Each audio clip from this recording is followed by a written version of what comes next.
Hoshi's going through a vanishing, but is it really going to be that ravaging? Oh boy, I sure wish this episode was shorter.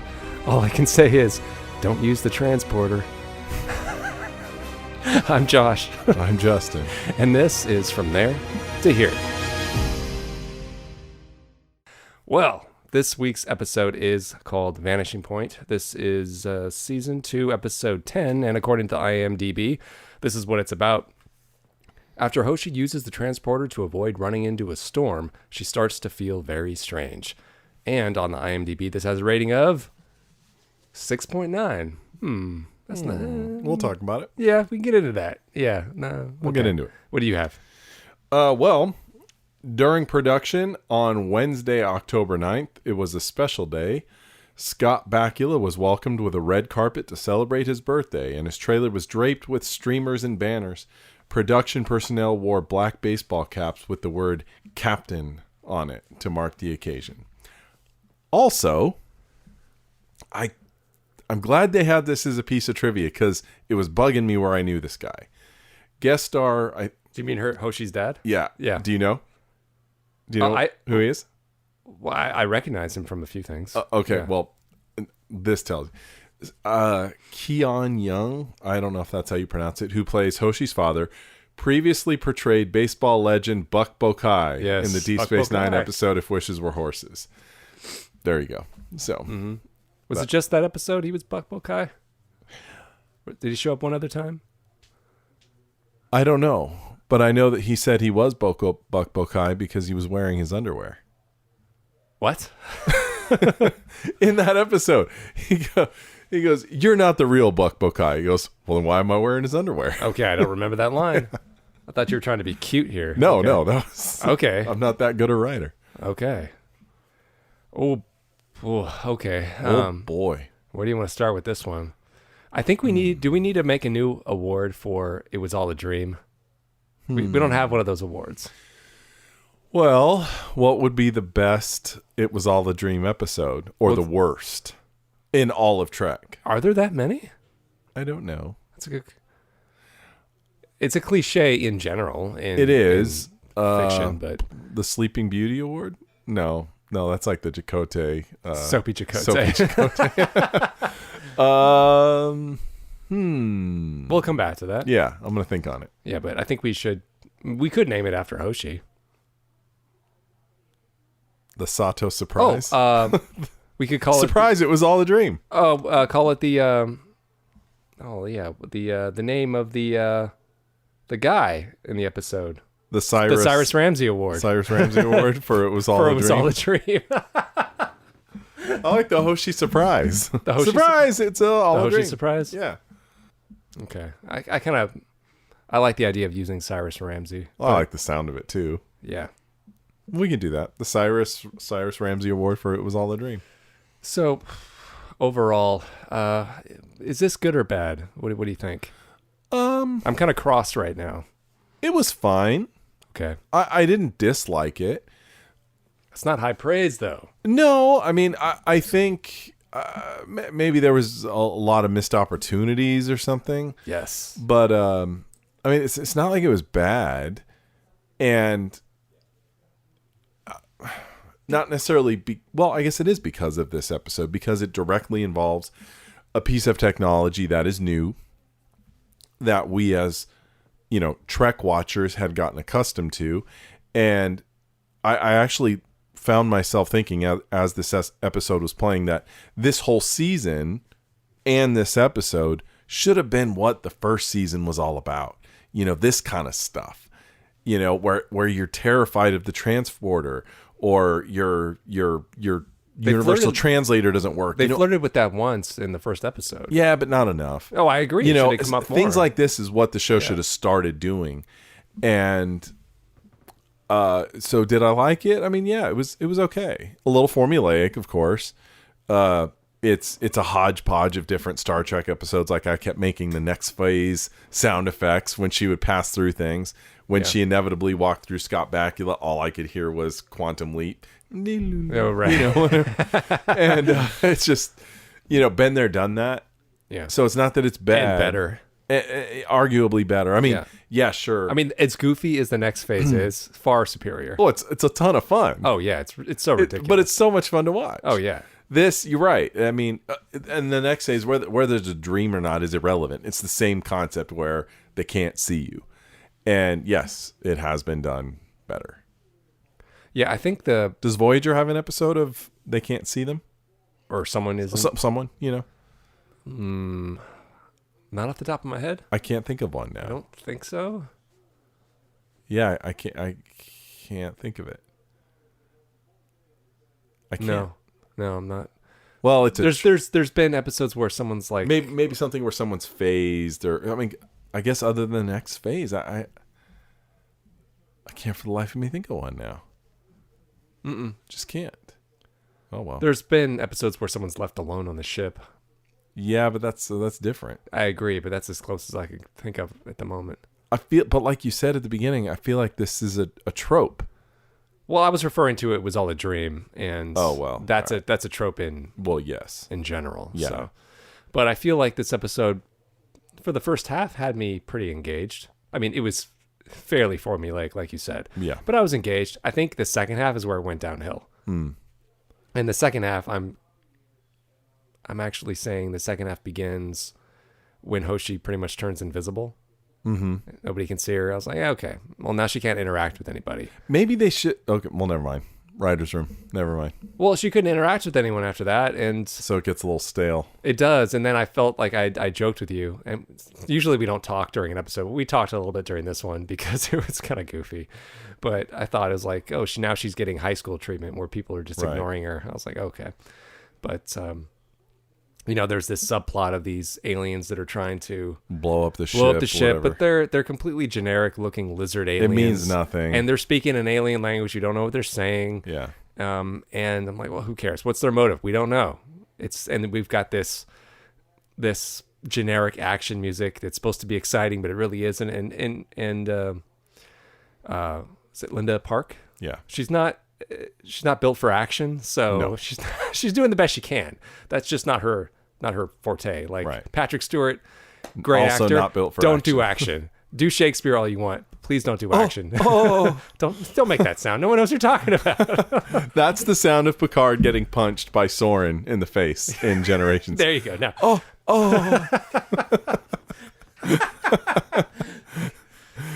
I did that when we were watching it one time, and it never went away. that's all you ever hear now. Yeah. When Kirk gets hit, it's ooh. It's Yeah. good. It's man sounds. But Picard, he moves around. He's very stiff. yeah. But yeah, same thing with Linda Park here. She doesn't roll around very well. She doesn't run around not an action star. That's fine. Not everyone is. Hey, neither am I. I'm not judging. Hey, some people are built for it, some aren't. But I like the idea of where they were going, and I felt like I don't know. I feel like I'm going into the writer's room right now because Let's just do it. Let's go. because I want to start critiquing. Or Anyone listening restructuring. knows the episode, so let's move on. Let's do it. I would say that they had something they really could have ruminated on with Hoshi because, well, this is a Hoshi episode. Does it have any ramifications for her character moving forward? No. She doesn't learn anything. No. And it really could have been. This could have been a real exploration of her character and the fact that she feels invisible, literally. Like she is literally invisible, but she feels that way. Yeah. So it's like, well, let's explore that. She's the youngest person on the ship. She feels like her opinions are recognized, and they were kind of going somewhere with that. Where maybe in the first act where she hasn't disappeared yet, where she's on the bridge and she's hearing the alien language over the comm and she can't figure it out, and then everyone's getting frustrated with her, and then Archer replaces her with a man on that for like go take over her. You man, she go sucks. take over. Go take. I was like, oh, she feels like she's being replaced now. Yeah. She can't keep up. This was her fear all along, that she wouldn't be good enough. Why didn't they explore that more? Yeah. They could have. Or they could have not done any of that existential, I feel ignored stuff. And just as her phasing starts to really kick in, just have it go and do the thing that everyone always says whenever there's a sci-fi episode like this, where someone is phased she wasn't phased, but her molecules were separating, so she was kind of like phasing in a way. Have her fall through the friggin' ship. Have her start to slowly fall through the deck plating and go, what? She's trying to touch it. She can't touch anything. And have her actually fall out of the ship and like have the ship going away and she's like falling in space. Maybe that could be how it ends before she beams up. But what a cool imagery, and have everyone go, finally! They finally did it! She finally phased enough where she fell through everything and fell right through the ship. Show's over. Wouldn't that have been fun? Yeah, I know Star Trek is like hard sci-fi. Yeah. Do you want Star Trek to go that far? Yes. It usually breaks its rules. But that would have been right at the end, as if she finally phased that far, and boom. Yes. That's what I want.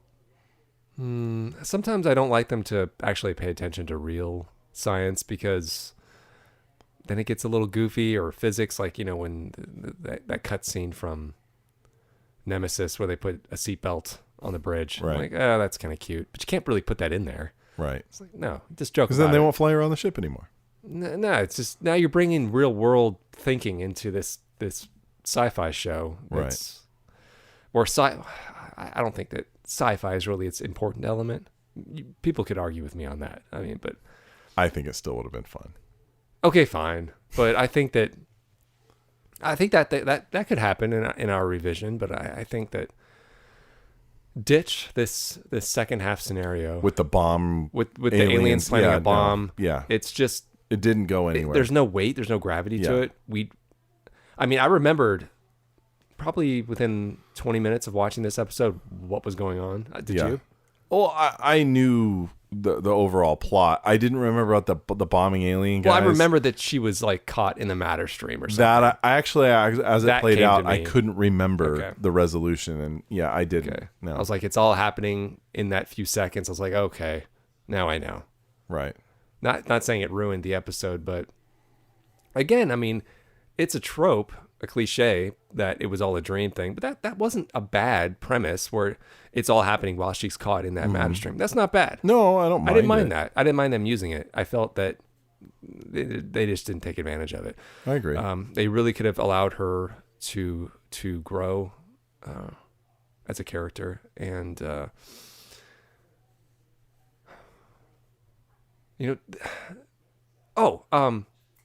we're of it was all a dream. It wasn't a dream though. Damn it! I was thinking of Future Imperfect. That wasn't a dream. Yeah, no. But it was a false reality. It was close. What about Inner Light? That was a dream. Yeah, that's true. That's true. Sort of. I mean, Yeah. That's true. But Picard went through something. He learned something, and even Riker did. He learned something. He wasn't the same after that. No, you're right. I mean, I don't think he ever went back and checked on Barash, but no, my name is Barash. My name is Barash. To me, you will always be Jean-Luc, you weirdo. You freak. Look at you with your weird old hands. No one's going to be your friend. You should go back to that planet. Yeah. Make some other freaks that look like you. Yeah, they could have. There was so much fun they could have had. But they just didn't. No, they didn't. You mentioned, hard sci-fi. Yeah, sure, but who says you can't have fun? Mm-hmm. Have some fun. That's what I loved about Deep Space Nine. They had fun sometimes. And when they had fun, they had fun. They had a whole episode based around them playing a baseball game. I mean, fun. Yeah. Just have fun. They had a whole episode about knocking over a casino in a damn holosuite. Yeah, these writers for Enterprise, and I don't know who they are, but they're not having fun. I think that's the key element here. They're playing it safe. I know we've used that expression before. Well, it's true.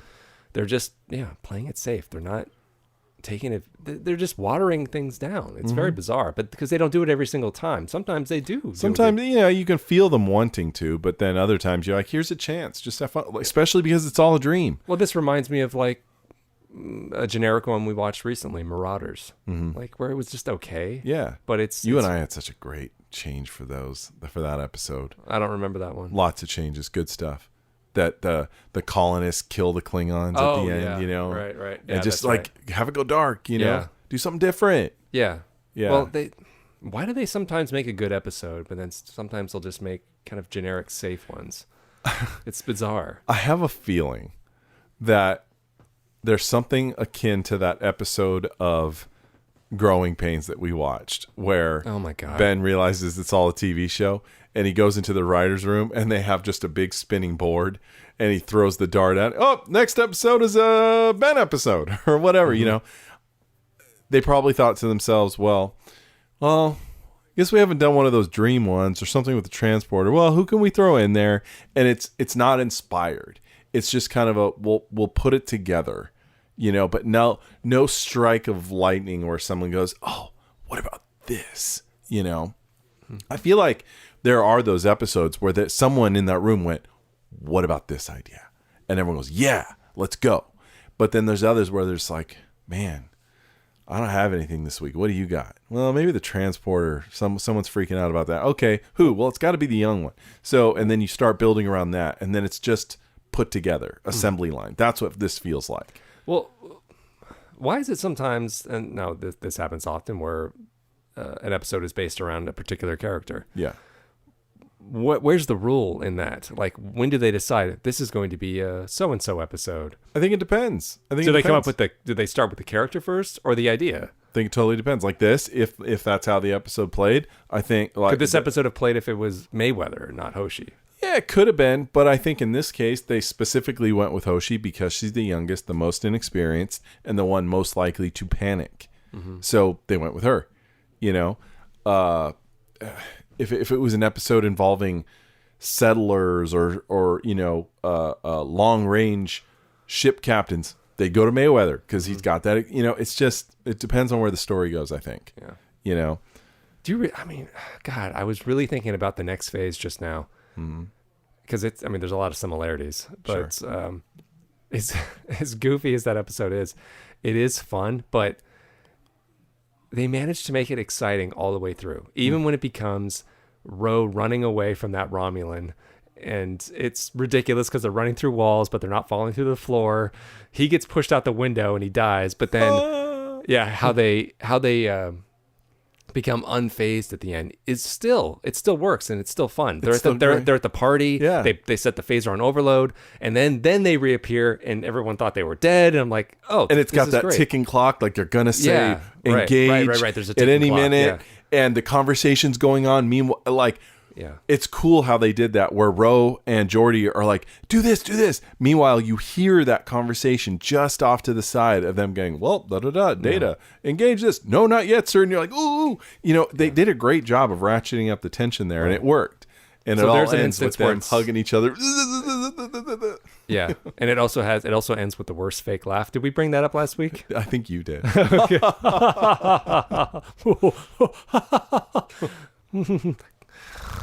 Anyway, everything good. Everything in that episode is great except that part. That sucks. What were you going to say about me? That was funny. Yeah. No, but there's an episode that did this premise well, executed it well, and then here it doesn't. Where just kind of Hoshi is running around the ship trying to get people to notice her, and it's not fun. It's not interesting. It's just like she starts tapping like a light.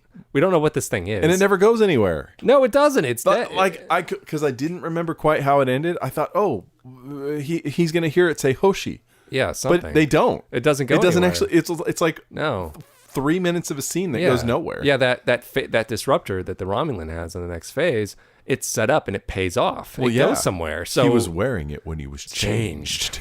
Yeah. Where's the other one like us, the scientific officer? That guy's great. Wasn't he in another episode? I think he was. Was it an Enterprise episode? I don't know, but he's got a great face. Yeah, he was in something where he was also. They had to reuse that face. Yeah. Anyway, they could have done something like that if they wanted to keep the second half intact, where maybe there are people, or they could have thrown out the whole. It's a dream thing, and her molecules really are falling apart, and they have to put her back together. Would have been interesting. Maybe that would have been actually kind of interesting. Yeah. Just toss away that part. No one would get in that thing again if that was really what happened. Well, that's true, but they also did they set up some great stuff, but they didn't pay it off. They set up Cyrus Ramsey. Right. They didn't really pay it off. And it was a funny story. Like when they're telling her it was Mayweather, Trip and Malcolm. Yeah. They were in the mess hall together, and they're like, "Oh, you don't know the story of Cyrus Ramsey?" Reminded me of the ghost story, like in the first season when Travis tells it. Beep beep beep beep beep beep beep. Yeah, that was good. No, it was like a nice little ghost story that you tell your friends. Yeah. And this kind of felt like the same thing, where it's like they're in the high school cafeteria, and they're like, "You don't remember that story about such and such?" Yeah. Like you got caught in the bathroom that day. You never heard of this? And Everyone knows that. That's what it sounded like. And I was like, oh, I like this. This is fun. It felt like they were messing with her. Yeah, and you're like, well, are they? And yeah, you kind of get the impression that they are. Oh, let me guess. Yeah, the doctor, Cyrus Ramsey the doctor brings it up too. I was like, well, is he in on it? Like, and she goes, even you? He goes, hey, I worked on Earth for a long time. I heard it. So it makes sense in the end that since this is all in her mind anyway, that the doctor would know. But I kind of like the idea that it wasn't a dream. Yes, there would be ramifications, that there would be problems using the transporter going forward. Yeah. Maybe they could make some kind of excuse to fix the transporter. Some kind of Sure. Deus ex machina or something. No, I get you.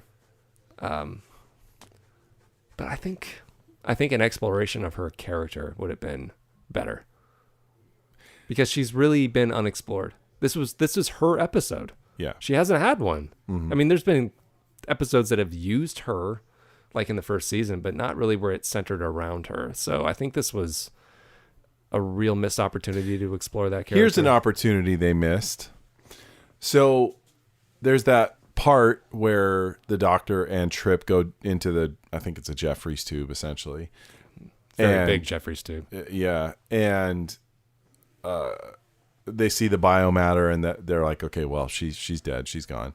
And the doctor leaves, and Trip says, give me a minute. And he sits there and he's kind of talking to himself, I couldn't believe I did this, whatever.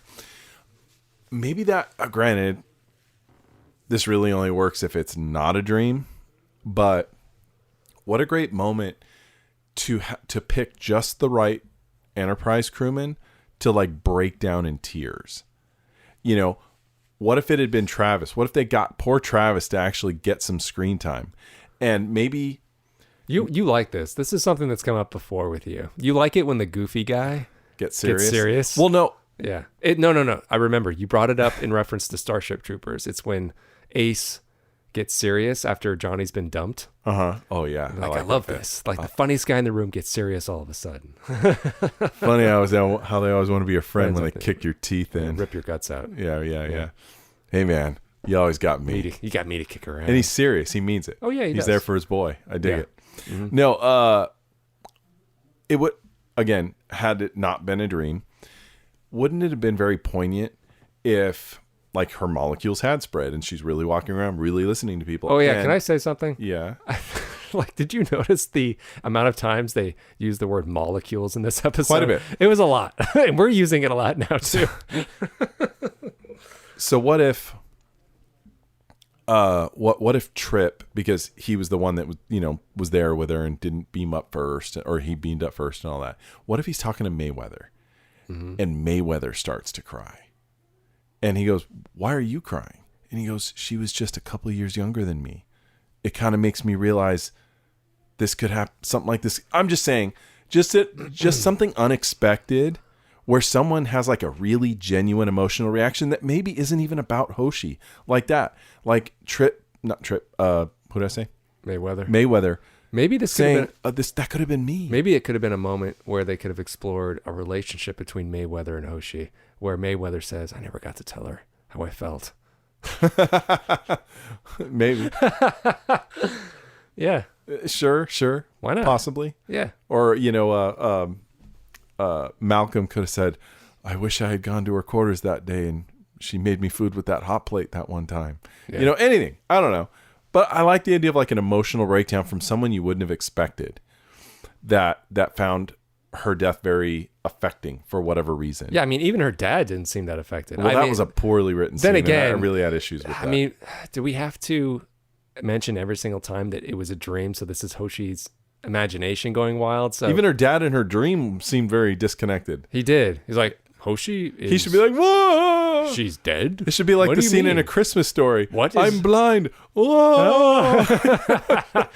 What is wrong with her molecules? God, that scene was bad. I remembered that scene. That was a standout in my brain. Oh, I really? knew that was coming, and I knew how bad it was. It really stuck out. Really awful. And a little premature. Like, dude, are you 100% she's dead? Well, it was done in a way that was very clumsy. Yeah, clumsy.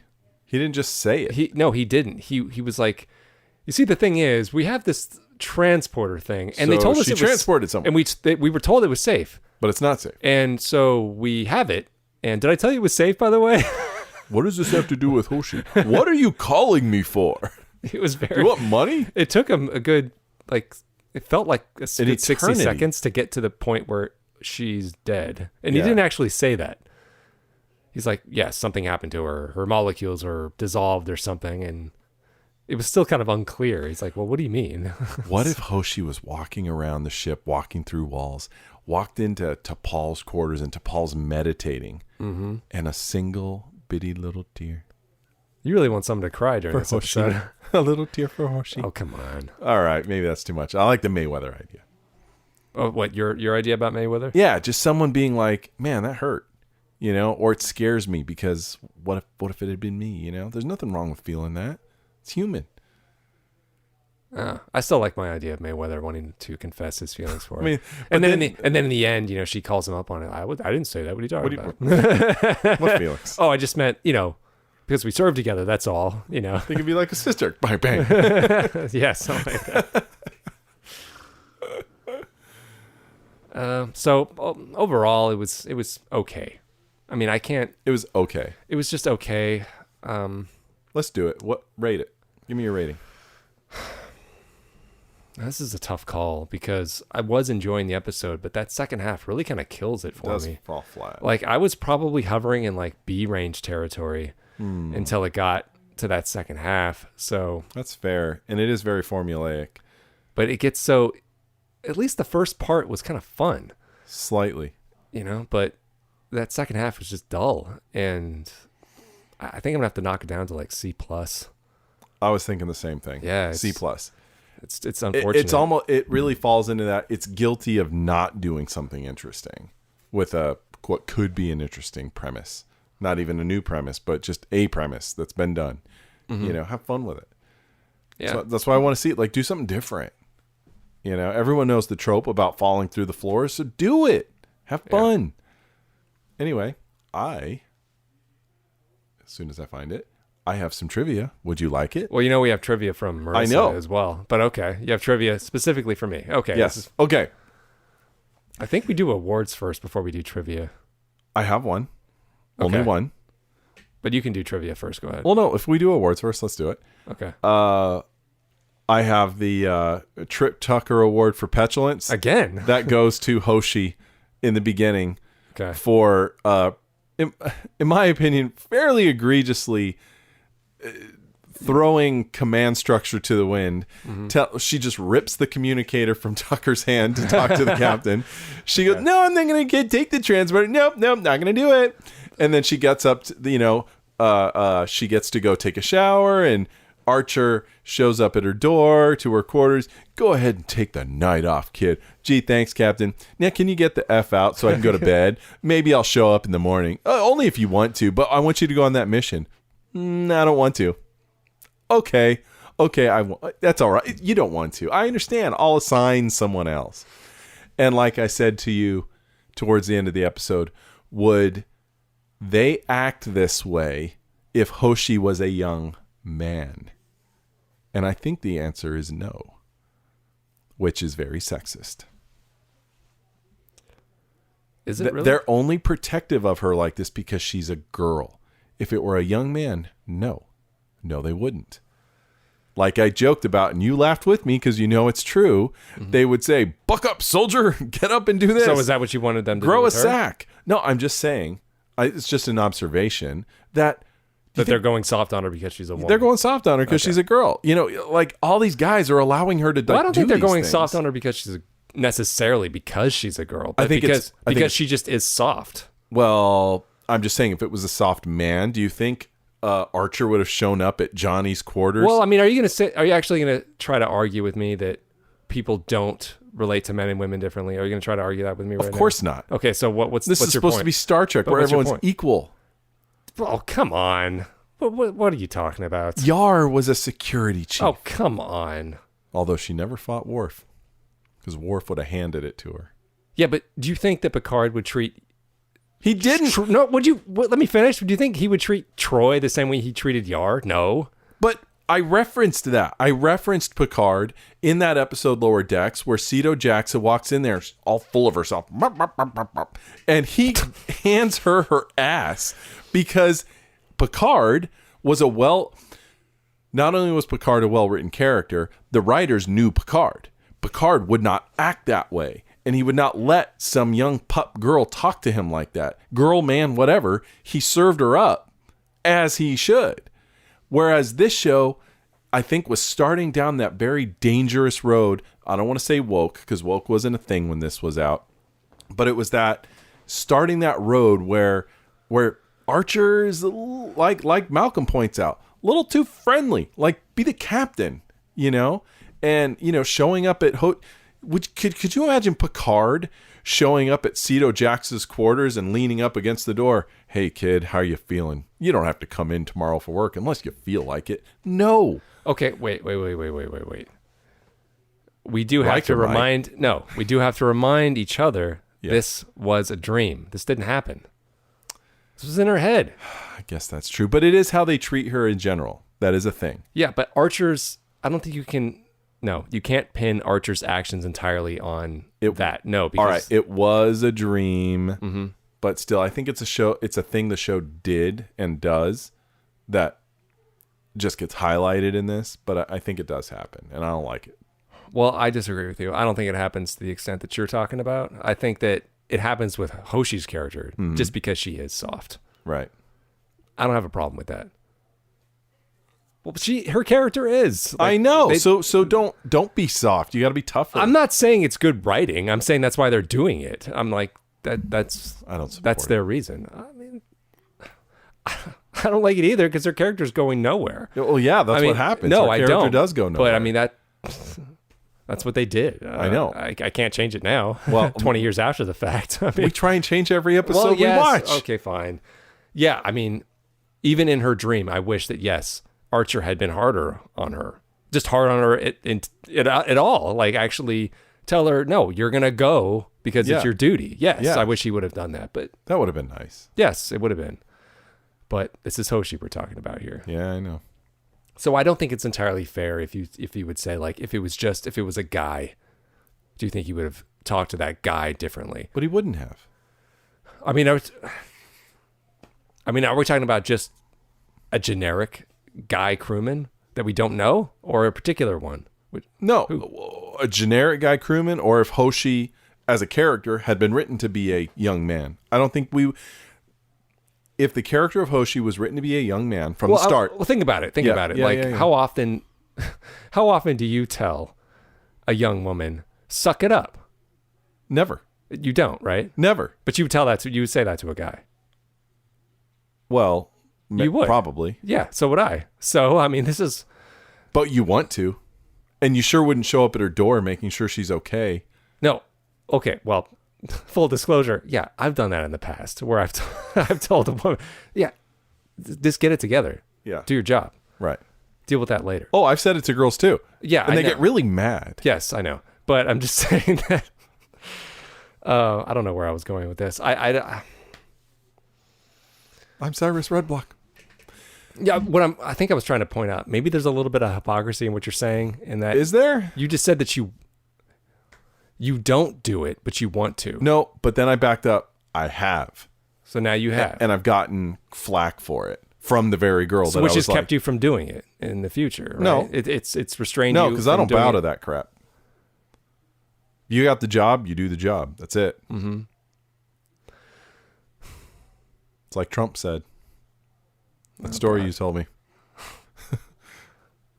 Hey, I'm just saying. Mm-hmm.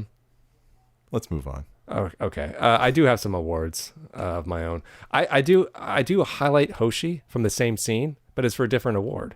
Okay. I should have thought of petulance. The Trip Tucker thing for petulance is really your thing. It's my favorite. But I gave her the No Grumba award for cowardice. Oh yeah, that's obvious. I should have seen. So that. I guess she gets two, pretty much for in the same scene. I think they're both valid. She's loaded. Yeah. I did give. Oh yeah, I gave Trip the Shatner Award for Best Dramatic Performance. I'm surprised that you didn't highlight that. I thought it was very Shatner-esque. Actually, it wasn't Shatner-esque, but it was a very dramatic performance. Oh wow! I'll put it that way. How did he put it? It was in that scene where we had just mentioned it in conversation after they found her biomatter, and then he sits and he's talking. Nobody's there. I'll try to do a dramatic reenactment. He's like, "Oh Hoshi, if only I'd let you go first. Maybe you'd still be here. Oh, Hoshi. Can you theme me? Can you theme me, Mr. Tucker? Can you theme me? You theme me, Commander? Why is she talking like that? I don't know. I don't know. I thought that was great. That was good. That was good. I did have a few...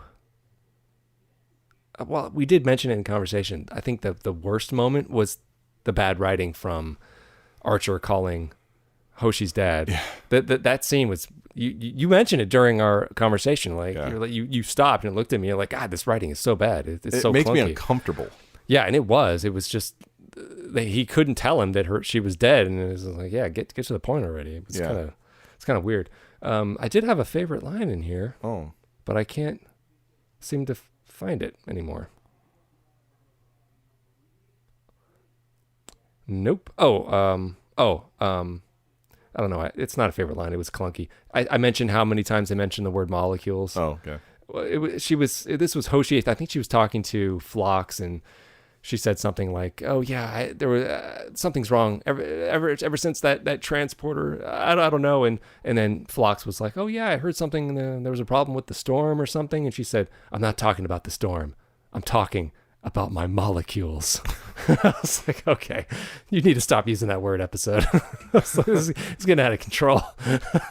Molecules. Yeah. But I think that's it. So if you have any that trivia you wanted to read, I do have trivia. I do have a kind of a quick story. Okay. So, forgetting that this ended with it being a dream, when they start talking about Cyrus, I keep wanting to say Cyrus Red Block, Cyrus from Ramsey. TNG, Cyrus Ramsey. Yeah.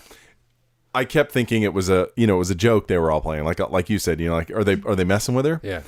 And it reminded me of this one time, this job I was at.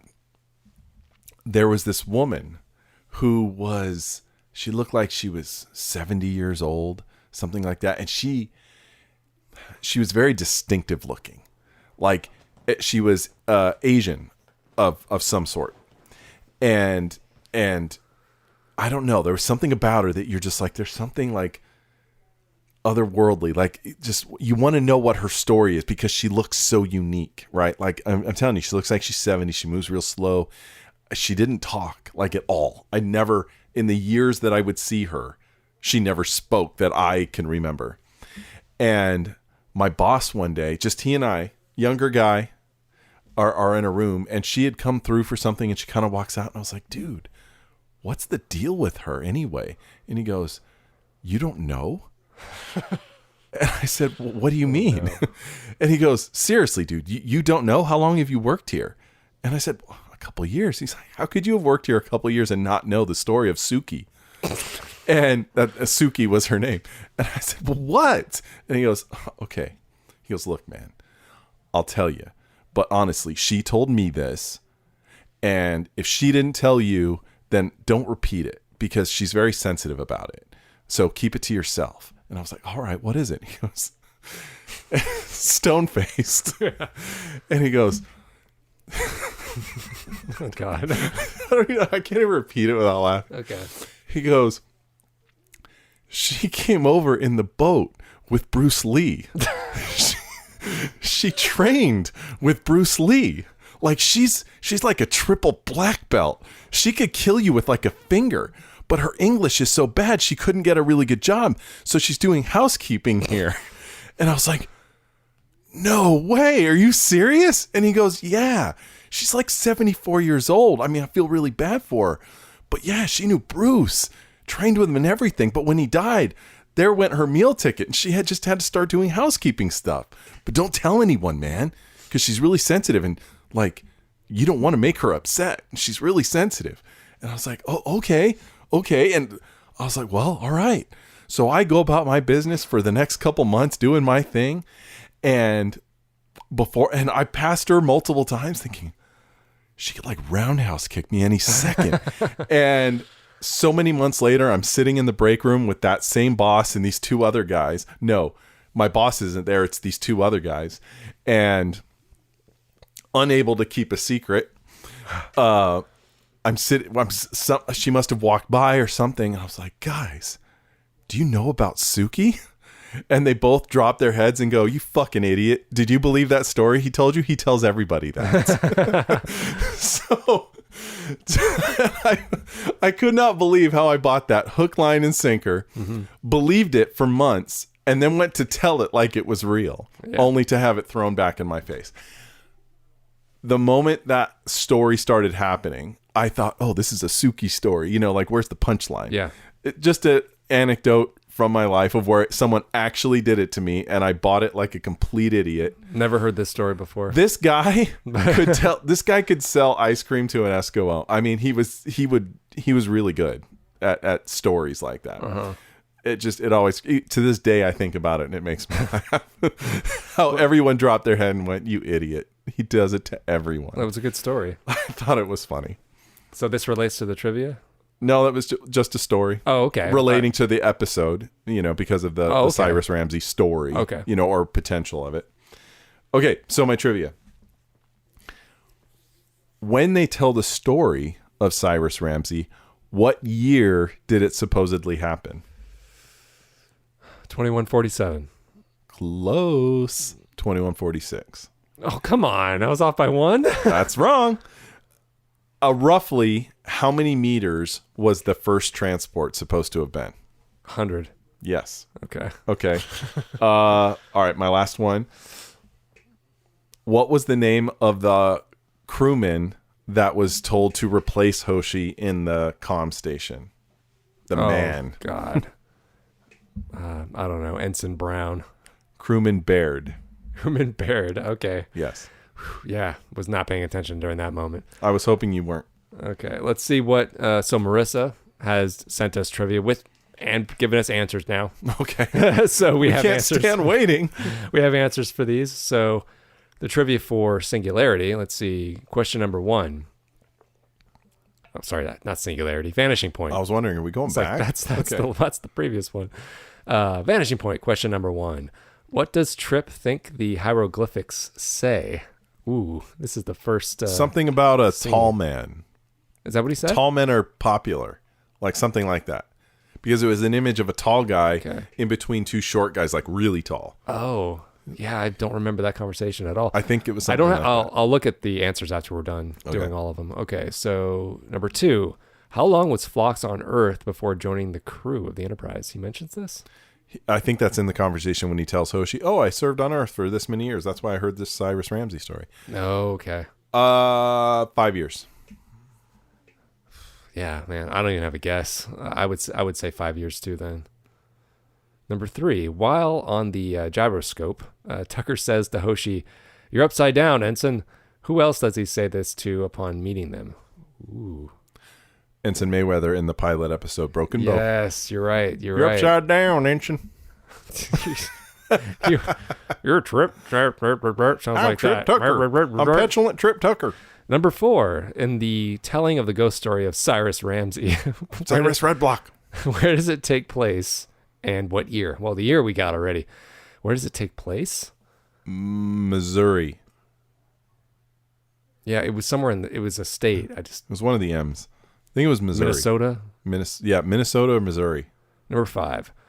Who was able to translate the alien language that Hoshi was not able to? Crewman Baird.